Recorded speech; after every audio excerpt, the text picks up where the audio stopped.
All right, so let's start with discussing of this. So there are a couple of kind of quasi-theoretical questions. So problem number 3 is giving you angular flux. I wrote it in a kind of funny way, but the reason I did that, I want to emphasize polynomial on the right-hand side. That's why I moved for pi to the left. And then I ask you to do a couple of things purely definition-based. So there is nothing really requiring equations, differential equations, anything like that. It's purely definition-based. And then in number 4, we went a little bit more towards definitions. And we said, yeah, let's look at angular flux. Let's assume it's isotropic, meaning it's very weakly dependent on angle. Isotropic doesn't necessarily mean that it's entirely without angular dependence, but it means that every direction almost equally possible. So it's very weak dependence on omega, right? And if we're assuming it behaves like that, it's isotropic, then net current density vector would be equal to 0. And I wanted you to show this. Conceptually, I'm hoping this is self-evident because net current density, net means you're subtracting directions, right? And in every direction possible means for any neutron moving in this direction, there is one moving in opposite direction. So net is 0, right? So the way to approach any of this would be to simply recognize, yes, this is my definition. I'm taking angular current and integrating over angle, right? Because net current density vector is not direction dependent. So I have to integrate. So I take my angular current and integrate over d omega, right? And my angular current is omega times angular flux, right?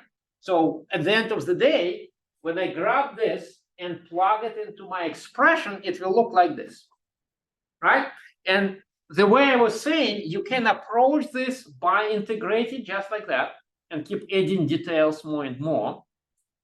Or you can recognize that this is a vector, right? Even though it's written as an integral, it's a 3-component vector.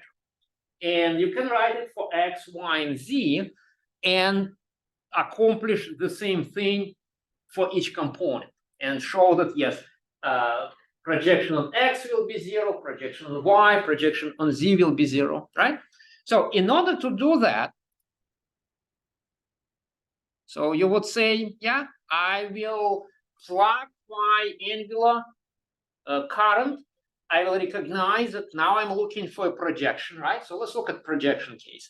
I'm trying to project my angular current on x-axis, right? And this is not quite enough because I still have current symbol and I want to get rid of that. I want to get to, in order to answer the question, you need to get to angular dependence to the extent possible. That means you have to plug definition of the angular current into the formula, right? And angular flux is not direction dependent, so you certainly leave it by itself for the purposes of the integral. Now you have what you need. Now you have pretty much everything to answer the question. It's all going to be about behavior of this product of omega projected on x-axis, an integral of that, right? So this is where my isotropic assumption will matter. So for isotropic function, so this is a definition. For isotropic function, I'm claiming that if I integrate isotropic angular flux, I can take it out of the integral, right? And that's very, very convenient because I don't really know much about this function. So I really want it out of that. So if I take it out of integral, I can integrate this guy, and we integrated it last time. It gives you 4 pi, right? Now, in this case, it's exactly the same thing. So you're integrating over 4 pi this, right? I will stop at this point, so I will not continue beyond that to the level of details because I want you to find out what this actually is. But the reason components of this integration are 0 because you're taking trigonometric function and integrating over its period. And any integral of the trigonometric function over its period is 0. As a result, this guy will be 0, but I wanted to show me what it is that you're actually integrating. And once you complete that integration, then you will see that all of them will become 0. But it's equivalent of integrating sometimes sine, sometimes cosine. But if you take any trigonometric function over the entire period of revolution, then you're going to get 0 of the integral, right? But for that, you will have to spell out what 4 pi actually means from integration terms. Also, you have to spell out what d omega means, right? Because d omega is just a symbol. It's not something that you actually integrating, right? So d omega is sine theta d theta d phi, right? So you can keep it like this. You can keep it in actual explicit trigonometric functions, or you can replace it with a directional cosine. So you know the directional cosine with respect to theta, it's cosine theta, right? So it's a matter of preference. So if you write it in directional cosines, then this d omega is minus eta d eta d phi, right? So it's a matter of preference how you integrate. Sometimes it's convenient to do it in directional cosines and not bother with actual trigonometric functions. And sometimes we do it explicitly and go all the way. So it's up to you. In the homework, I gave you, for example, this in terms of directional cosines, right? And then it's your call whether you're keeping it in terms of eta or you plug in cosines if you want to see cosines in the expressions. But in equation number 4, it's kind of important to recognize that d omega splits into this, and this will be impacting what you're actually integrating, right? So that should give you enough support. The only part I left out is what this guy is equal to, right? So if you take, and it's in the note. So I gave you this part, these elements in the notes, and this element is projection. It's this guy, right? So at this point, I think it's worth it for you to try and see whether you can get integration completed and get those zeros. All right. Any other questions? Any other? I hope I didn't make things worse with answering this. If you already answered this question and you think answer is complete, even if it looks different than this, it's fine. Don't start over. Sometimes your answer might sound different, may look different, but it may also be a correct way to answer them. More than one way to answer these questions most of the time. You're not that simple, right? So don't abandon what you already have done. Let us take a look, and then we'll give you feedback if there's anything that needs to be adjusted. So any questions, anything? Yes? Could you give an idea for the second threshold problem too? Let's go and see what the question is. So looking at problem number 2. So the first, so this is a sequence, right? So we're talking about this decay problem, right? So, so the questions are connected. So the first one is asking you to find actual expressions, right? And then the second part, this part simply telling you, take a look at those expressions. Assume that you're considering very long time, like this is going to infinity, basically, right? And then investigate whether these functions have any particular extrema, minimum, maximum, and just investigate behavior of the functions. So as long as you succeeded to get the first bullet, the second bullet is just analysis, what you already have. You can take derivative, you can sometimes just answer the question by looking at the function, right? If the answer to this is simply one exponential, the answer is obviously there is no really maximum, right? It's just dropping from time 0 to whatever time. It is exponential, right? But because there's two nuclides contributing to each other in that constant rate, then there's a little bit more complex behavior, right? But as long as you have first, the second one is just analysis. Yes. Like having a hard time to understand how the information about the half-life of the much larger than the one of the school. It's just extra specifics. So one nuclide is disappearing faster than the other. So that's it. It's just an extra specifics. It may not directly impact your answer at all. Okay. So if and that could be sometimes you will get a little bit of clarifying information, but not necessarily directly helpful, right? Or impacting your answer, and that's part of that discussion that we always ask you. So you answer the question, and you see that it's irrespective of what these parameters are, for example, right? So perfectly fine. And if something doesn't make sense, and there might be sometimes situations like that, also that's part of the discussion. You would say, yes, I have no idea why the question set up like that, and things like that. So hopefully we'll catch those type of things earlier, but if not, then certainly should provide that type of discussion. All right. Yes. So who is the TA for this? Joanne. Oh, I didn't include that. So because apparently we couldn't broadcast who TAs are to everybody, just to you guys in the class. I had to take it out of the syllabus the way it was sent. So TA is Joanne Sier. So she's a graduate student. Her office is in 107. So by the time you will start submitting this, I will distribute a complete version of the syllabus with TA information as well. And this will also be in Canvas at that point. So definitely, I would encourage you, whenever you start getting feedback from TA, if feedback provided is not enough, as always, engage with TA first, because I am happy to clarify, but if there are any issues with grading and you're just asking me, then TA will never know. And that absence of awareness on TA side may impact others as well.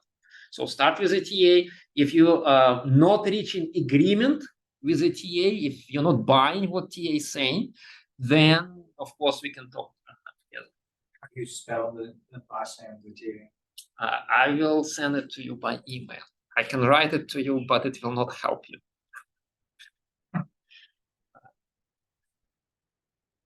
All right. And certainly my pronunciation is not what she's pronounced like. All right. Any other questions? Anything else? Okay. Again, please continue. If you start on Wednesday evening, it's plenty of time. If you start on Thursday, it's probably pushing it. It's less enjoyable, but I see a thrill, right? So it's a challenge. You wait till the last minute. It only takes a minute to finish this. That's really easy. Well, but no, I agree with you completely. But if you don't start at all, then at some point you don't have to do it. It's already late.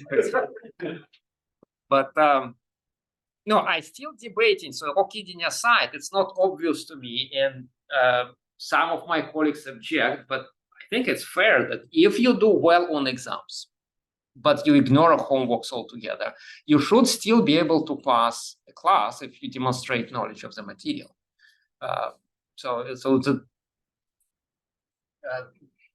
It's debatable. Some people fiercely say you have to be in a class because exams don't catch everything, for example, that type of thing. But Not how we run 406, I can tell you that. I know. So you're requiring them to do all of the homeworks to pass the class, or homeworks are optional? I had a student fail last semester because didn't turn in any of the homework, and that was too much of the grade to be able to pass the course. So now, since you're looking at it from the other side, I would stand by it. All right. Okay. Any other questions on the homework?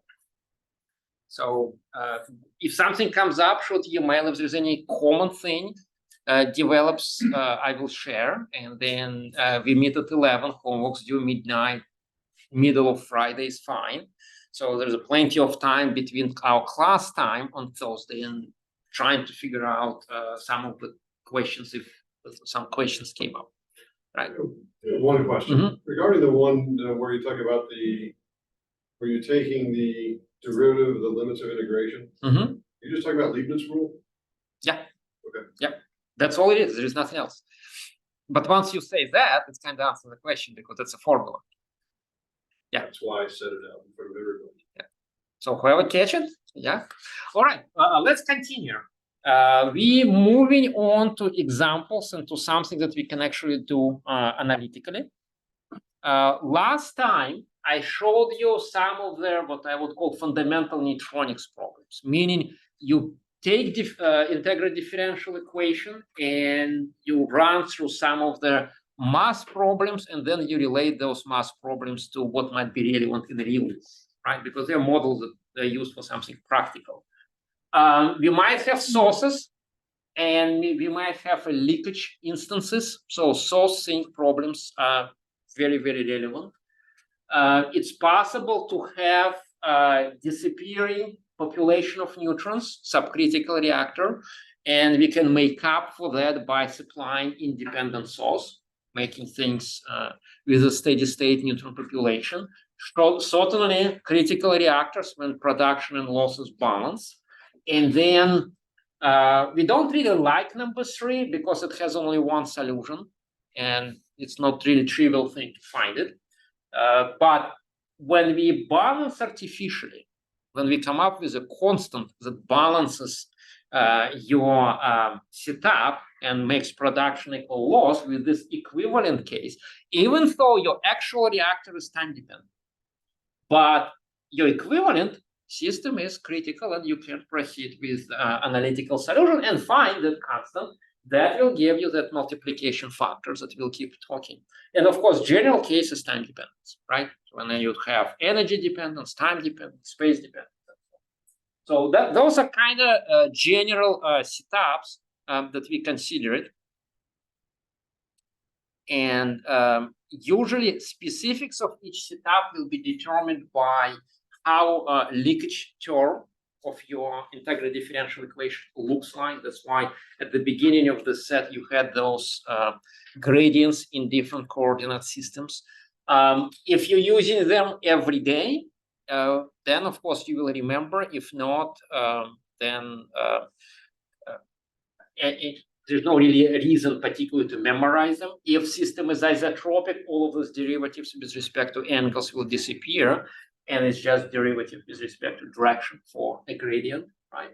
Then dv gives you this in terms of theta and phi and r, right?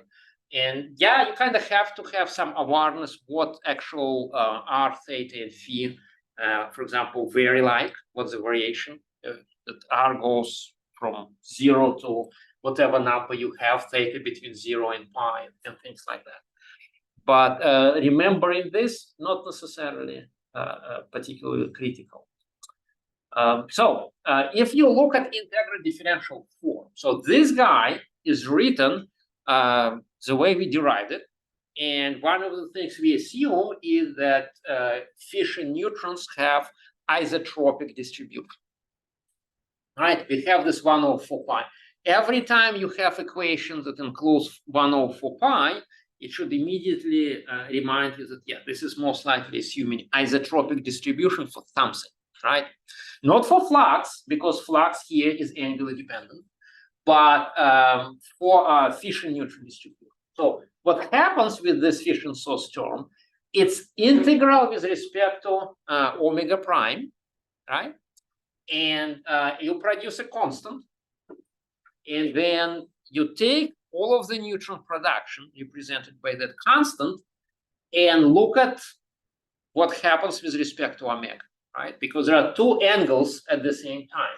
If you look at your angular flux, it will be a function of the omega, right? And then in this integral, you have your initial omega prime.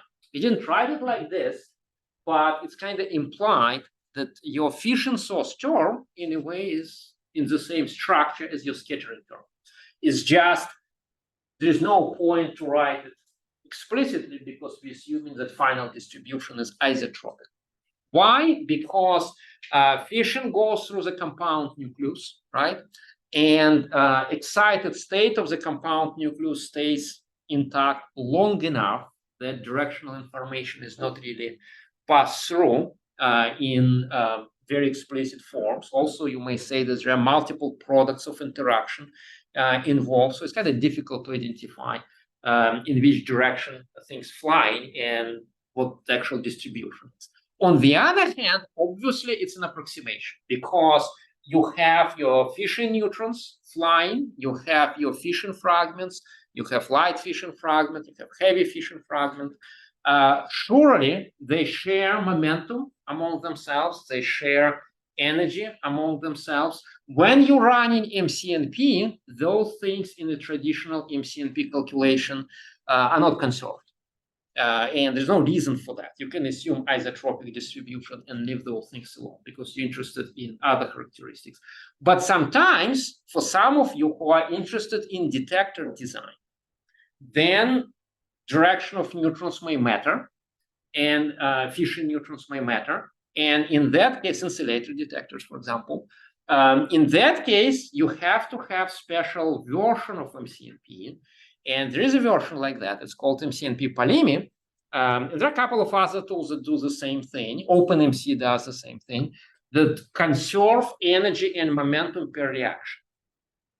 And when they do that, then of course you're going to account for actual true distribution of fission neutrons. But calculation takes much longer time. And it will be suitable for detector design. It will be suitable for high fidelity calculations. It will make no difference from, for example, calculations of reactor physics parameters, right? But if that matters, then it will be worth it to spend time waiting for those or get more computational power to do that. In our class, so generally we'll assume that it's fine to assume that fission neutrons have isotropic distribution. And you will have this 104 pi present in the fission source term. On the other hand, on the exam, in some of the exam forms, I may ask you to drop that assumption and rewrite a fission source term for the case when distribution is anisotropic and you no longer need to op-n assume 104 pi. And you should be able to do that because your scattering term is an example of that. So your fission integral, if you drop that assumption, will look just like a scattering integral. And you can start recognizing what you do with this omega prime to omega.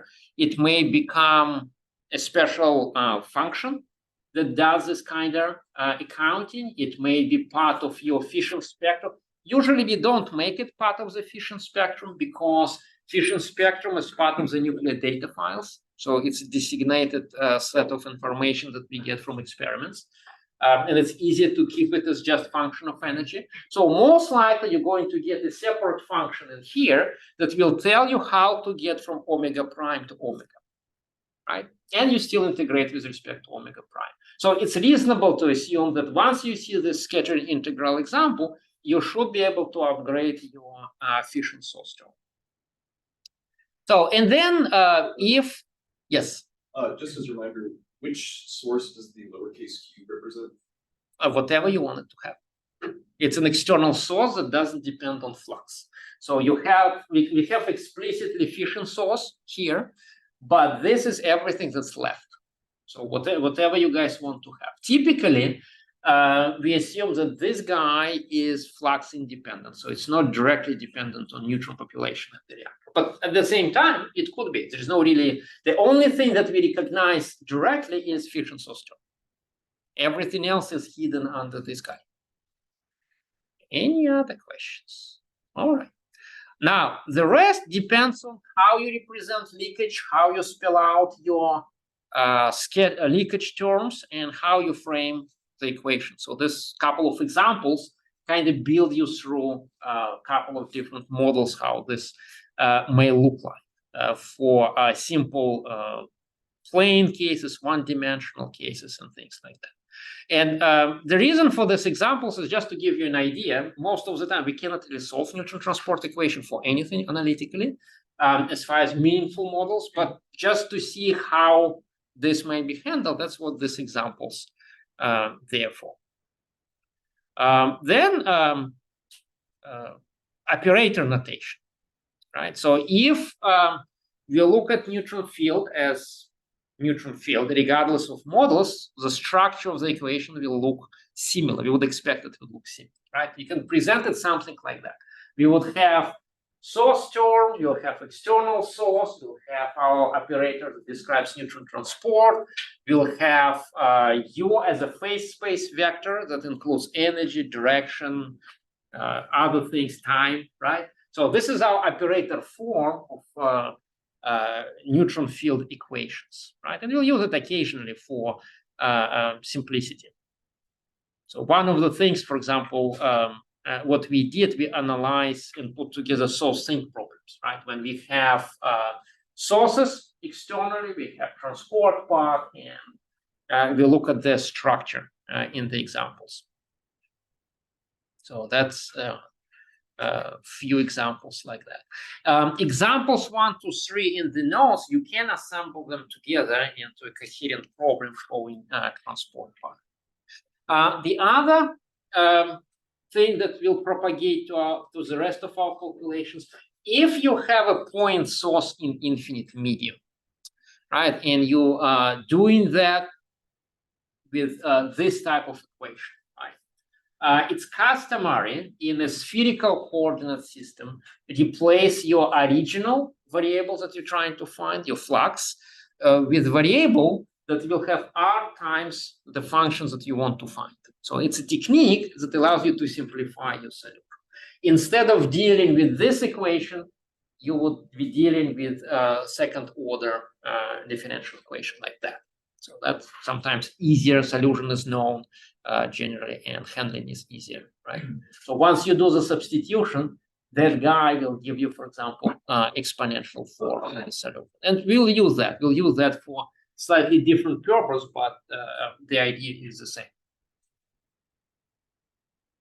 So I would certainly suggest sometimes we'll refer to the examples in the homework, and I kind of use it for support of your homework exercises, and sometimes it might be just useful to follow in the notes and just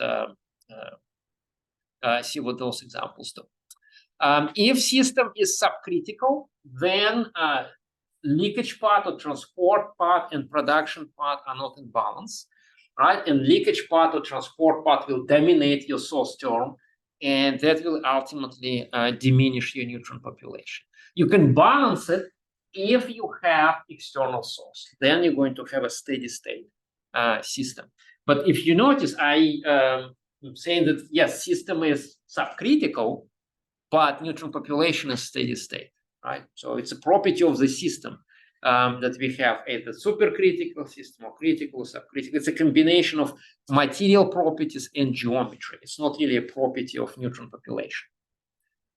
And then for critical reactors, no source, leakage perfectly balanced with production, somewhat artificial. Obviously, only one solution will give you that. To avoid that, we look at equivalent critical reactor. When we say we're going to have that magical constant in front of production term, so that my system behaves like an equivalent critical system.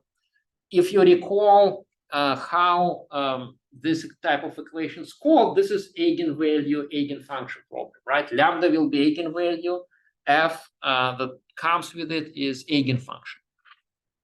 And it's quite important for our purposes because this lambda will correspond to our multiplication factor, and we will describe pretty much everything with that multiplication factor. We'll talk about reactor behavior, we'll talk about control system design from that perspective and things like that, right? But at the end of the day, it's eigenvalue. And then ultimately in the same operator form, more general time-dependent case. And in this case, and we'll get to it a little bit later in the class, we'll recognize that, yes, we can write our source term for prompt neutrons that appear immediately once fission fragments form. And then you have delayed neutron source coming from decaying fission fragments, fission products in the chain that produce delayed neutrons, right? And then you either solve this or you simplify and solve a more simplified version of it. So we'll get to that.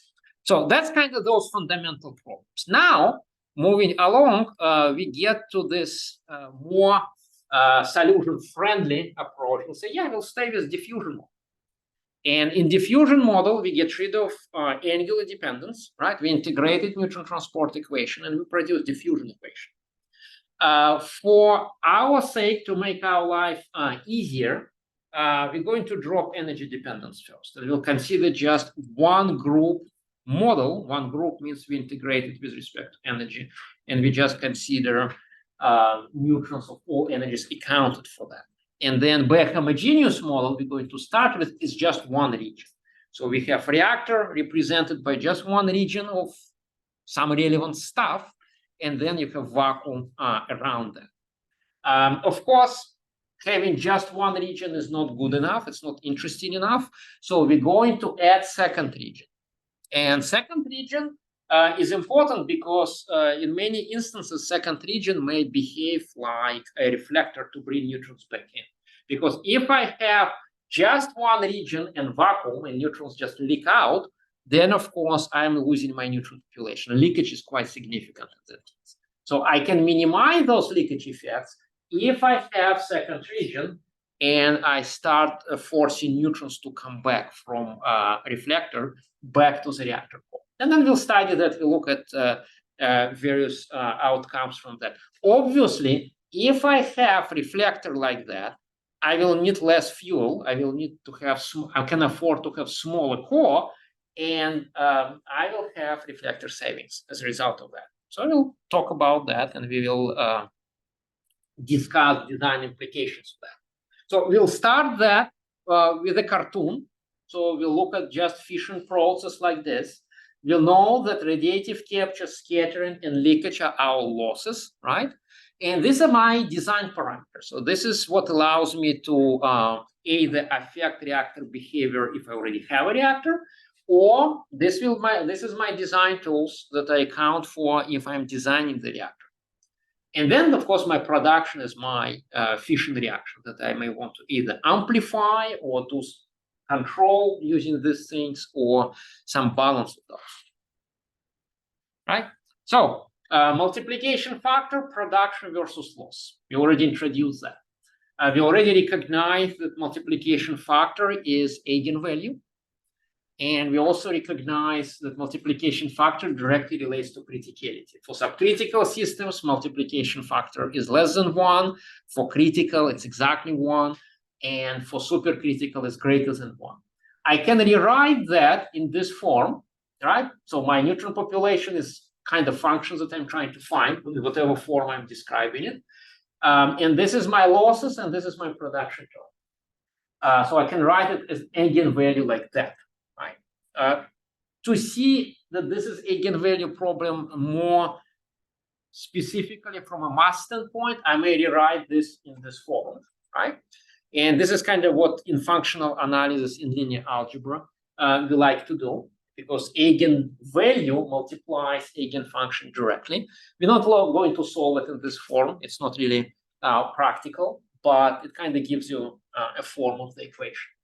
So the problem to find effective multiplication factor K and the corresponding neutron distribution is that eigenvalue eigenfunction problem.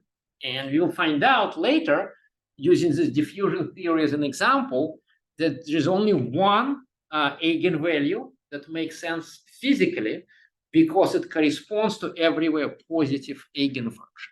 The rest of them we don't like. And we'll spend some time discussing what this means from reactor behavior. One of the immediate implications of that, I like to mention sooner than later, is that this property of only one eigenvalue and only one eigenfunction being useful means that I have to be close to that eigenvalue.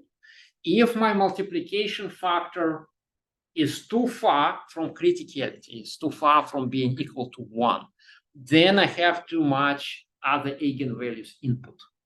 And if I have, for example, system with chi-effective 0.1, right, then I don't really want to do criticality calculations in a conventional sense for those type of systems, because all other eigenvalues, in addition to fundamental mode eigenvalue, will play significant role, and system is too time dependent.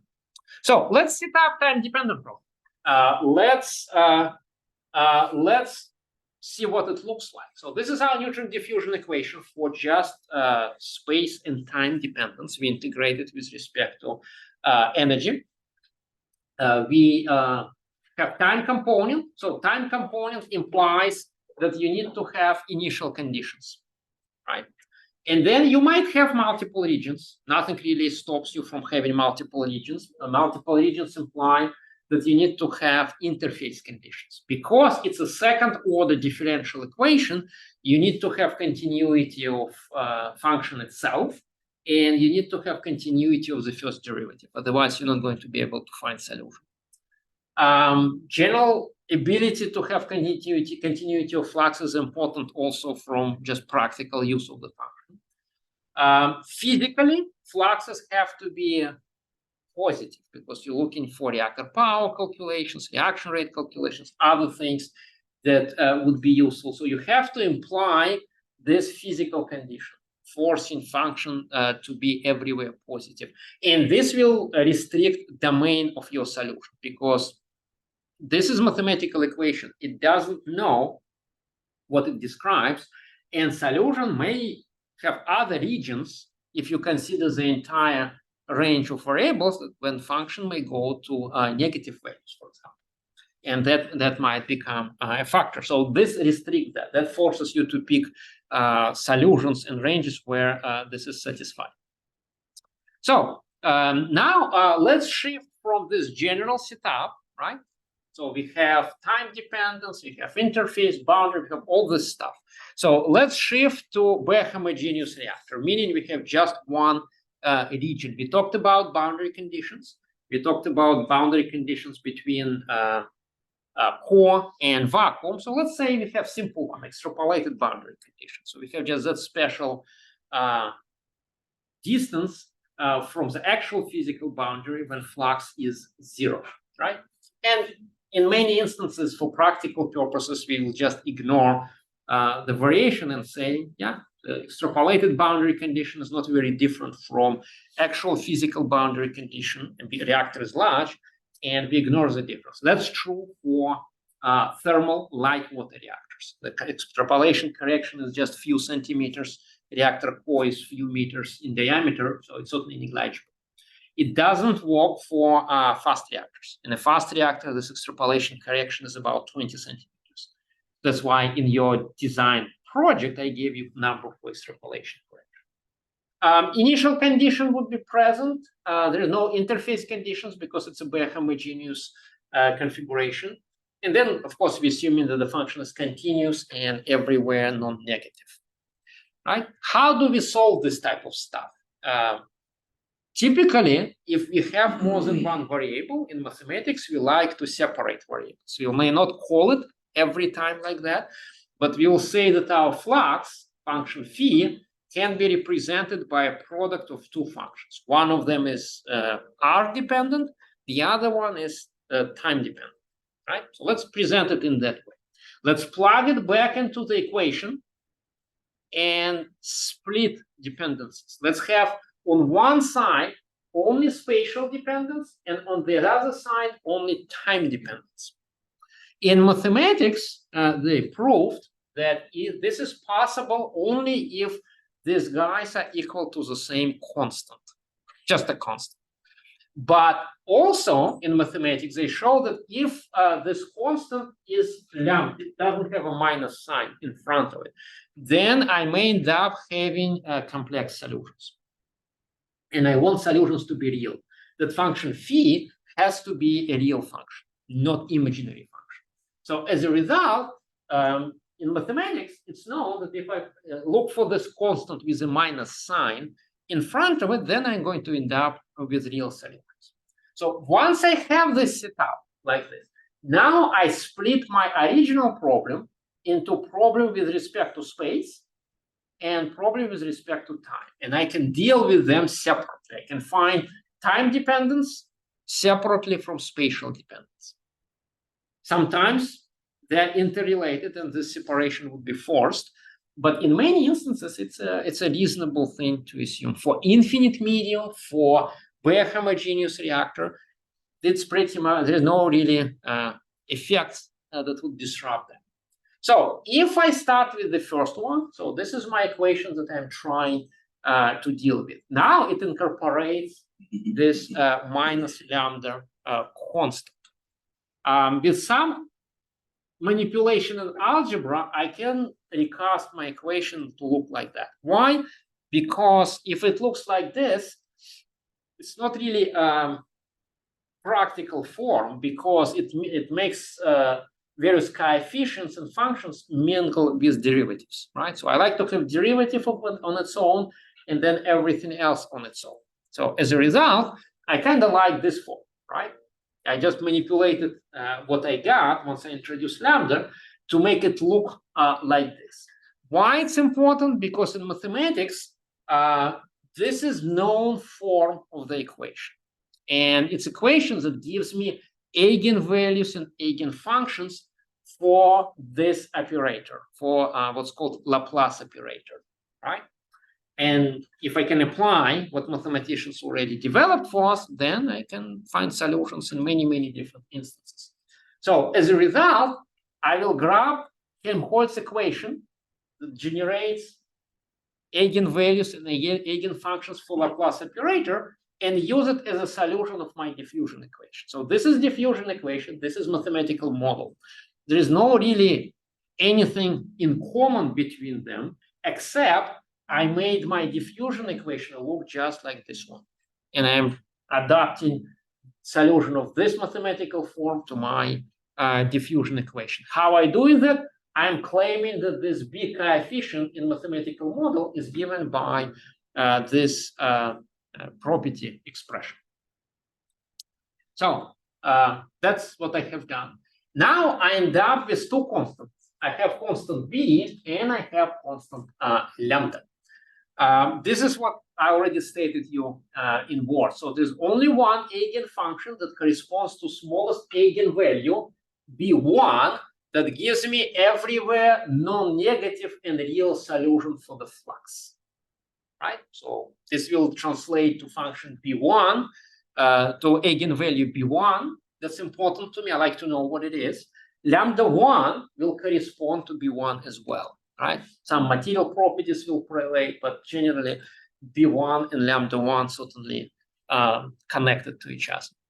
So because this b1 is so important, if I analyze what it does to the solution, if I express b1 in terms of this gradient squared Laplace operator divided by function itself, it kind of gives you a property of a function. It tells you the curvature of the function. As a result, people decided, yeah, let's call this geometrical buckling, because that's a geometrical effect. It tells you curvature of the function. So we'll call that geometrical buckling. And later on, we identify those geometrical bucklings for simple geometries like spheres, slab, cylinders, and that's a very nice back of the envelope tool for simple back of the envelope calculations. Of course, because in this expression, I have now geometrical buckling and material buckling. And material buckling is everything that I get my property in terms of, right? I can introduce what I had originally. I also plug in here L symbol that I didn't say anything about yet. It was briefly discussed in a previous lecture. It's a diffusion loss. So you can express material buckling in terms of diffusion coefficients and cross sections, or you can say I have my infinite multiplication factor, and I have my diffusion loss. This is constitutes material buckling. We'll come back to those quantities as we proceed. So for now, it's just a notation. And then on the time-dependent side, things kind of similar to have your exponential solution because this. Can you go back to the material geometric buckling? Yeah. So your material buckling is the squared value, but let's say for example, your K infinite is less than 1, leading you to the negative value, right? Mm-hmm. So how would a squared value become negative in this case? You would just not use it for that purpose. So that's a good question. So this quantity is inherently positive. So generally, you wouldn't set up your solution in terms of this quantity defined like that if your chi-infinity is less than 1. If it gives you a negative value, and you would just explicitly, you'll have homework exercise for that purpose. You would have to acknowledge that because otherwise you're not going to get a real solution. It will come out as imaginary solution. Right. As an extreme case of that, you could assume that this is just 0. Right? So in those cases, we'll explicitly account for just 1 over R squared to say it's an effective buckling or something like that. But we will not use this notation. This is inherently for situations where chi-infinity is greater than 1. Right? And there's a reason for that because chi-infinity describes infinite medium, and as notation for that, so let's grab that. So chi-infinity for our purposes,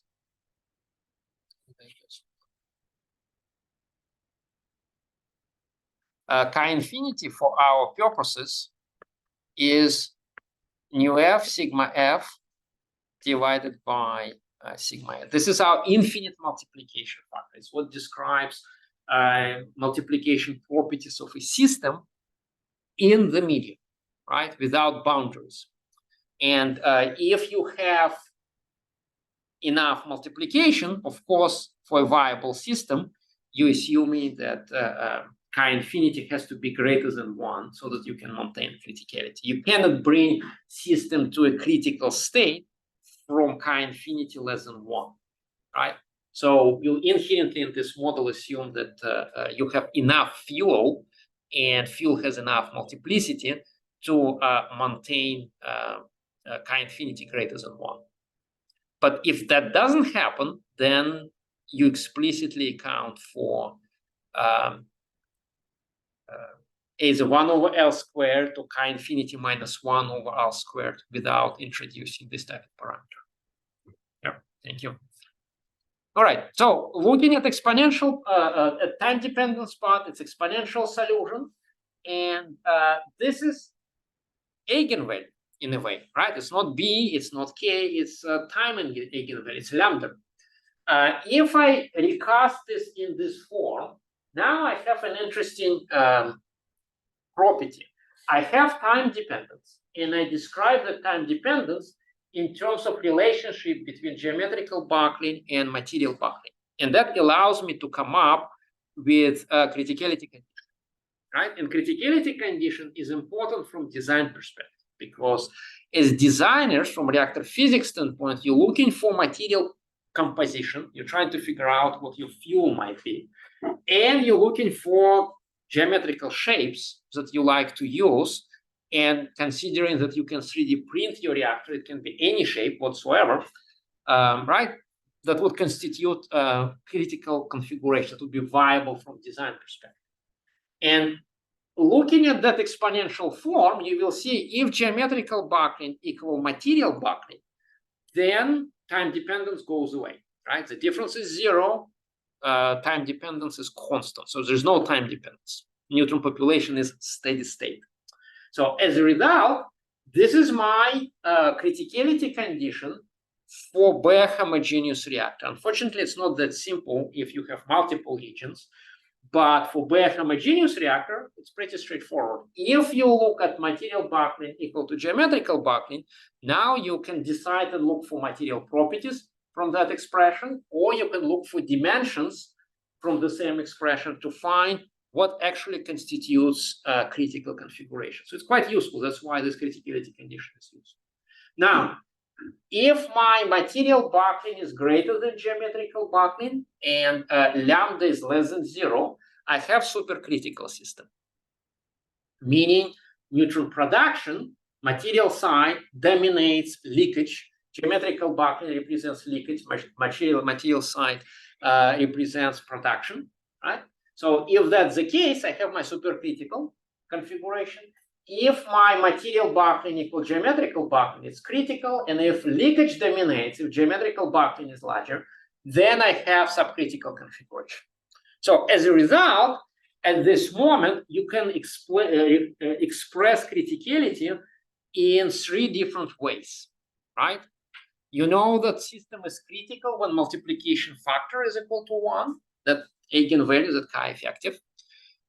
You also know that system is critical, meaning it can support steady state neutron population if material buckling equal to geometrical buckling, right? That's the second one.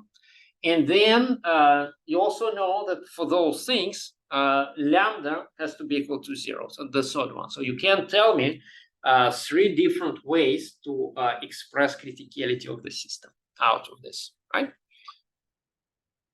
Out of these 3 different ways, this one, material buckling equal to geometrical buckling, is really dependent on the model. It's really specific to bare homogeneous reactor. Why?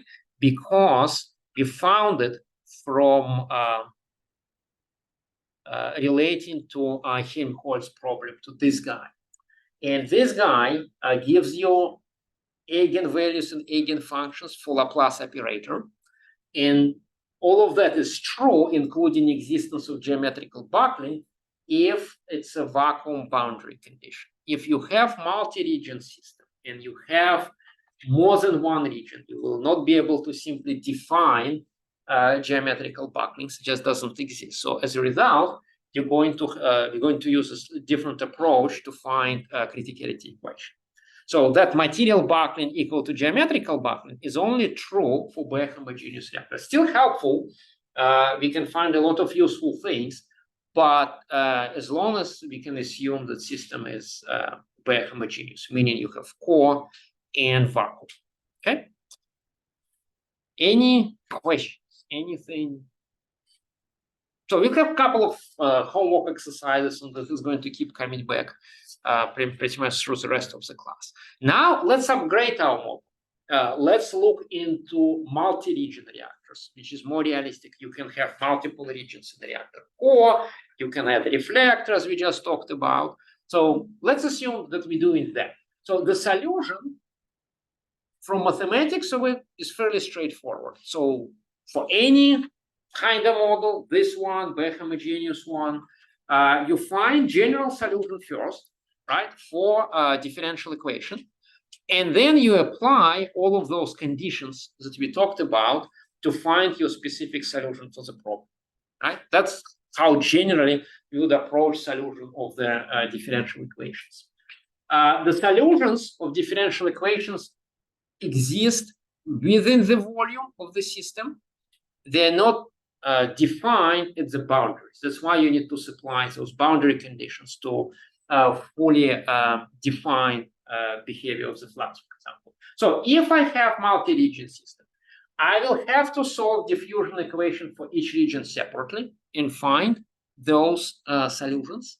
And then I will have to apply conditions much at the interfaces, apply appropriate boundary conditions to find my specific solution for the given case. So we'll do that for a couple of instances in a homework so that you will feel comfortable with that. If I compare what we just talked about, so we have time-dependent problem and we have steady-state problem. This is criticality problem. We assume system is exactly critical, chi effective is equal to 1, right? So it's a losing initial condition. And of course, this has only one non-zero solution because system is exactly critical. To avoid dealing with that, as we already mentioned, we'll talk about equivalent critical reactor. When we'll say, yeah, there is a maximum eigenvalue, and that eigenvalue will belong to eigenfunction that's everywhere positive. This is mathematical setup to find both, right? I can also express chi-effective in terms of physical properties like this, right? I will find it from this problem, but at the same time, it can be defined like that. And we'll use this expression from time to time as well. If I know energy yield per fission and fission cross-section, I can find power produced in the reactor core region. And as designers, as reactor physics folks, it's up to you to decide what is your reactor core, where is your reactor core, right? And define what is the power producing region in that reactor core. You can declare the entire core is power producing region. You can declare one of the regions to be power producing region. But this will become important because this defines magnitude of the flux, right? One of the things that we haven't mentioned yet, that if equation is written like this, I can multiply every term by an arbitrary constant. And if I do that, my resulting solution will still give me the answer that will satisfy the equation. It means that from reactor physics standpoint, there is nothing restricts my flux magnitude. I can have whatever number I can have from reactor physics, from neutronics standpoint. What restricts my reactor magnitude, my flux magnitude, is basically temperature conditions, but they come from reactor power. So this will be normalization condition for flux, because if I exceed certain power level, then of course temperature will be exceeding limits and the reactor will not do well over a long time. But from reactor physics and neutronics, because it's a homogeneous equation, there is no really limits for that. So digging in remaining time a little bit deeper, this is our Helmholtz problem. This is our criticality condition, right? This is the expression for critical reactor that assumes that the reactor is exactly critical. So all of that is written assuming that chi-effective is equal to 1. This is for exactly critical configuration.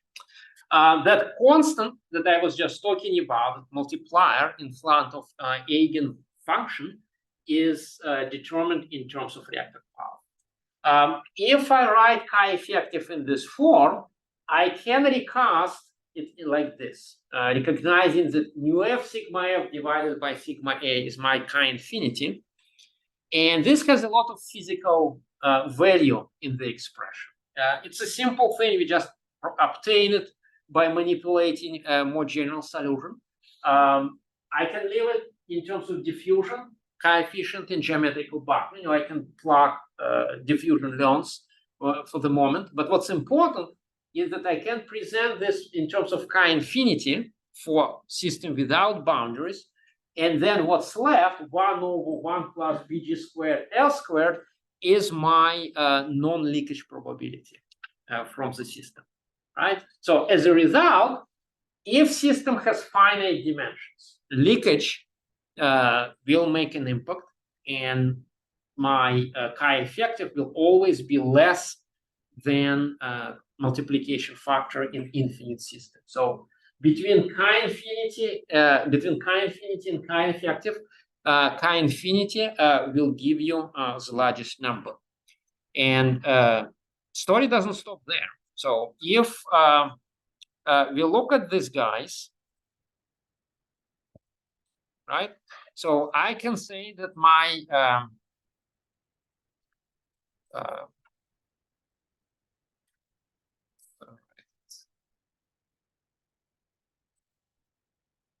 so my chi-effective will be chi-infinity times non-leakage probability, right? So as a result, chi-infinity will always be larger than chi effective. Chi effective is always going to be impacted by my leakage from the system. The question is there upper number that restricts chi infinity, because it's useful to find out. Can, for example, chi infinity be equal to 10, right? 20, 50, what is the actual upper number? One of the obvious restricting conditions is this guy, right? Obviously, neutron generation will impact multiplication, and that ultimately is going to impact how many neutrons flying around in an infinite system, right? In addition to that, just neutron generation is not by itself enough. You have to account for how many neutrons actually produced per neutron absorbed, because that will give you number of neutrons available in the system. So as a result, there is a parameter, and I will use system symbols that use customary for that, but this is not a cosine at this point. But we're saying for any given nuclide, say uranium-235, don't confuse that I use ether in this case, because before we use it for directional cosine. So I can talk about number of neutrons produced per neutron absorbed in uranium-235, right? And this is my absorption cross-section. So this number is certainly going to contribute to that ultimate upper limit with respect to fuel composition. And if in your fuel, you can identify either major nuclide that dominates fissions, then that nuclide will drive what this upper limit might be. Or you could say, in general, you compute this parameter for a mixture of nuclides, say uranium-235 and plutonium.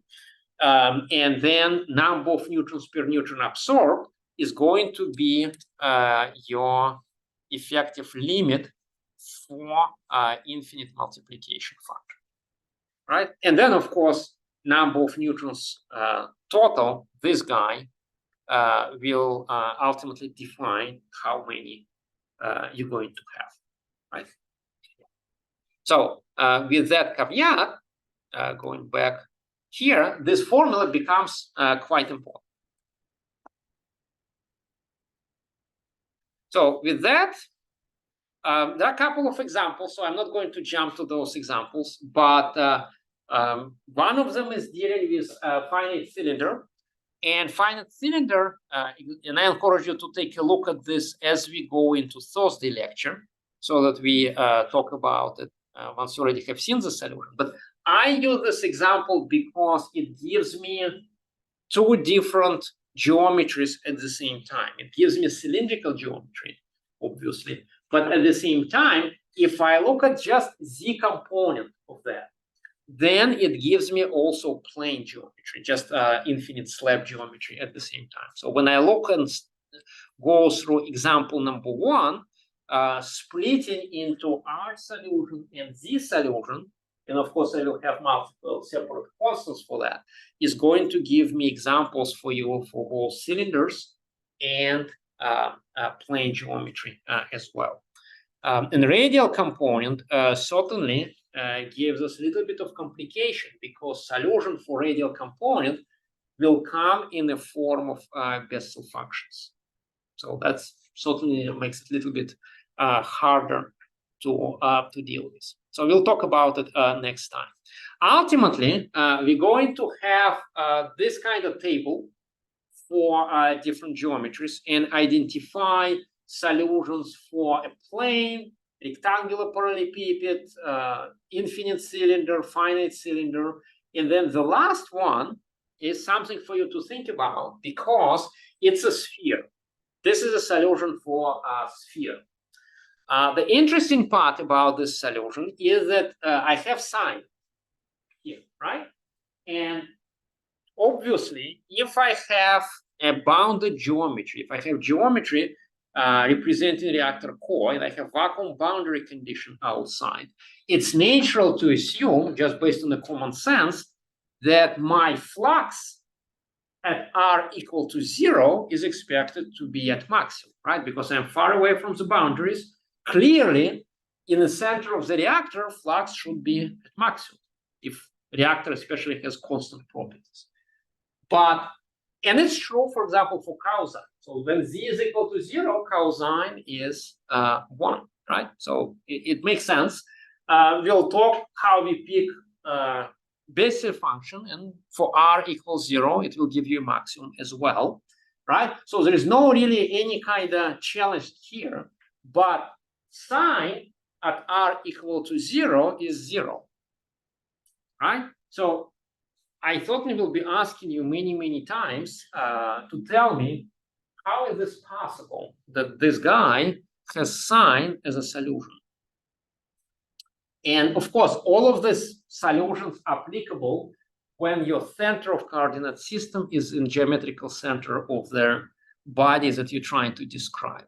If solution shifts, and for example, we are not centering at Z equal to 0, then of course you will pick a different trigonometric function. In this case, you're picking between cosine and sine based on boundary conditions. And if Z equal to 0 in the center, then, and boundary condition centered appropriately, then you will pick cosine. But if Z equal to 0 is either at the top or at the bottom, then you will pick sine. For exactly the same reason that you want maximum to be at the center, right? But in spherical case, none of that is relevant. It's one-dimensional geometry. And sine for R equal to 0 is equal to 0. So it kind of gives you a hint that most likely sine of R over R is not 0, right? So I will be asking you to show me this in various forms and prove that this is actually the case, and this will give you finite bounded solution in the center of the cone. If I plot them, they look like this. One more thing.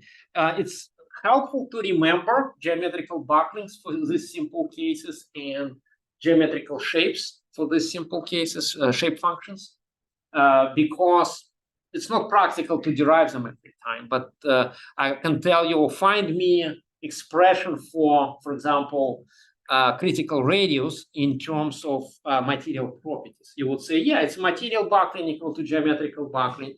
Geometrical buckling is this, material buckling is equal to another expression, right? And then you'll right away found its formula for R. So you don't really need to spend time deriving what those formulations are if you remember what these initial things are, right? If I plot, then of course sphere, cylinder, and slab will vary, and the difference is leakage, right? Yeah, so you will have the most optimum configuration with the smallest leakage with respect to size of the sphere compared to cylindrical case and slab case.